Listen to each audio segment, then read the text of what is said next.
بسم الله الرحمن الرحيم. عن ابن عباس رضي الله تعالى عنهما قال قال رسول الله صلى الله تعالى عليه وسلم من أراد الحج فليتعجل رواہ ابو داود۔ نبی کریم صلی اللہ علیہ وسلم نے ارشاد فرمایا، جو شخص حج کا ارادہ کرے اسے چاہیے کہ وہ جلدی کرے۔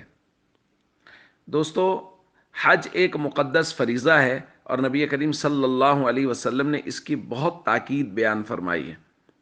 اور نبی کریم صلی اللہ علیہ وسلم فرما رہے ہیں کہ جس شخص کے پاس حج کا نصاب مکمل ہو جائے پھر اس کو قطعاً تاخیر کرنے کی اجازت نہیں ہے، اس کو چاہیے کہ پہلی فرصت میں حج کا پروسیس شروع کر دے۔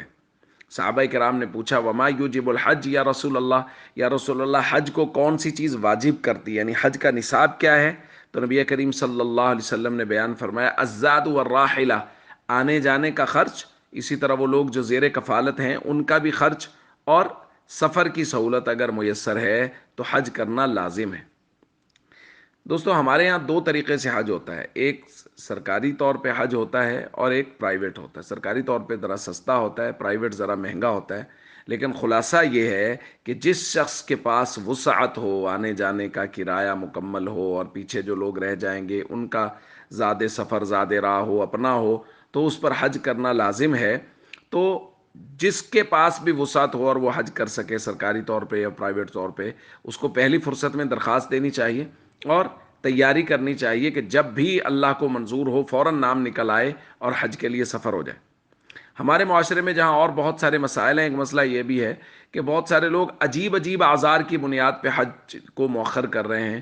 پوچھا، جی آپ کو ماشاءاللہ اللہ نے وسائل دیا، آپ حج پہ کیوں نہیں گئے؟ انہوں نے کہا، بس یار وہ ایک فیکٹری میں تھوڑی انویسٹمنٹ کر دی تو جو پیسے تھے وہ وہاں لگا دیے، اگلے سال دیکھ لیں گے۔ مطلب فیکٹری میں انویسٹمنٹ کرنے کے لیے حج کے پیسے وہاں لگا دیے، یا جو پیسے حج پہ لگانے چاہیے تھے، حج فرض تھا، فرض چھوڑ دیا، فیکٹری نہیں لگا لی۔